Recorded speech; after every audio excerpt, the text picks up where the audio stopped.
My name is Alec Manfree, co-founder and CEO of Bractlet. Bractlet is an energy efficiency platform that finds, de-risks, and sustains energy savings to unlock the $37 billion a year potential in the commercial building space. The issue right now is that buildings are wasting energy. As much as 30% of their costs are waste. And property managers and facility managers are under pressure to reduce these costs, but they don't have the time, resources, or expertise in order to comprehensively save energy. So what do? Well, they might turn to energy software technology providers that are looking at maybe a sliver of potential energy savings in that building. And they might be able to say, hey, your HVAC is on the weekend, or your lights are on at night. But it's high ROIs, but low energy savings. Or they might go to energy service companies or energy consultants who are able to more comprehensively find energy savings from everything from equipment retrofits to automation system upgrades, but have a lot of overhead, have a manual and archaic process. And so we've developed a data-driven energy modeling solution that allows us to accurately understand how a building operates and predict energy consumption and find comprehensive energy savings for a building. So how does it work? Well, it first starts with understanding how a building is operating. So we bring in data from a multitude of sources, including our own proprietary submetering technology, as well as technology to integrate with existing systems. So once we have all of this data and information at our fingertips, we couple it with sophisticated energy modeling algorithms that allow us to accurately simulate equipment or energy performance down to the equipment level. So here's an example of us simulating a chiller performance with less than 2% error, and then find energy savings from this simulation by running algorithms. So for this building we were in, we found 35% energy savings. And then the next step is to ensure those energy savings are sustained over the course of the building's lifetime. We do real-time alerting and intelligent alerting that allows us to diagnose problems for building owners. And so our target market is partnering with energy service companies who I mentioned have significant problems and barriers. We provide two services, an investment-grade audit service that we charge for upfront, as well as recurring revenue software solution as well. And our value proposition is to allow them to increase their margins by more than 40%, which we've demonstrated in projects, decrease their development costs, and increase long-term customer engagement. So we have a nice market, and they would agree so as well.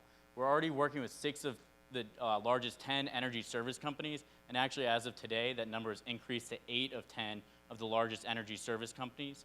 We're deployed in over 5 million square feet and have increased our bookings by 4x this last quarter. Outside of myself, my 2 co-founders who have backgrounds in mechanical engineering, we all met at Georgia Tech together in undergrad. We've been able to bring on expertise in sales, modeling and simulation, data science, and project management in the facility arena. So again, my name is Alec Manfree, co-founder and CEO of Bractlet. Thank you.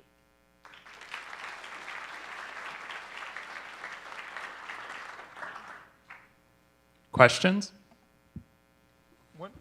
First question is, when you think about your model relative to typical ESCOs, what's different about the model? What are the variables that are different that you're capturing that they're not capturing? So typically when an energy service company goes and does an investment grade audit, most of their calculations are Excel spreadsheet based. When they're making a large amount of assumptions about how the building is operating, they're not looking at data, and they're not building energy models. And if the more sophisticated ones will build energy models, but they look at how a building performs relative to a utility bill. And so there's a lot of complexity that they don't pick up on, which means their accuracy is much lower and their safety factors are much higher.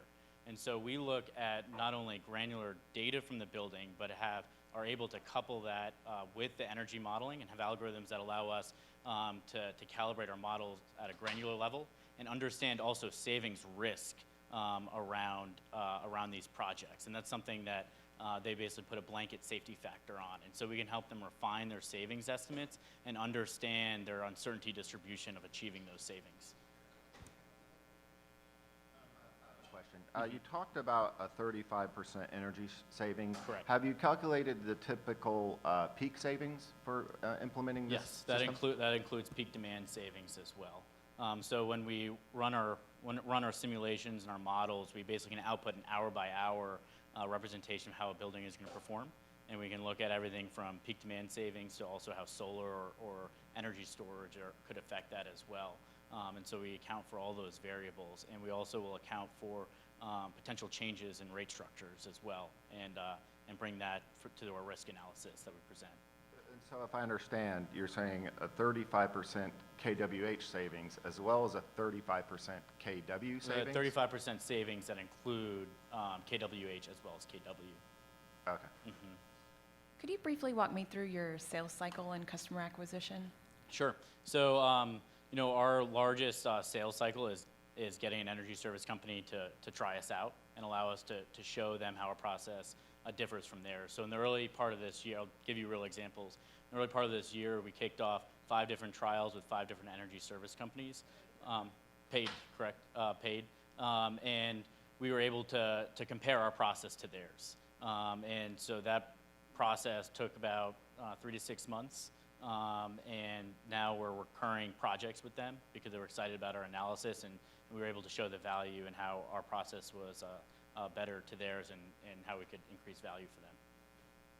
Do you target certain verticals? So working with energy service companies as a partner, we're working with them on the verticals that they touch, which are mostly municipalities, universities, schools, and hospitals and federal government buildings. And so we've done projects kind of basically across the board. We've been in universities, hospitals, schools, municipalities. We're about to do our first federal project pretty soon. Great, terrific. Thank you, Alec. Thank you, guys.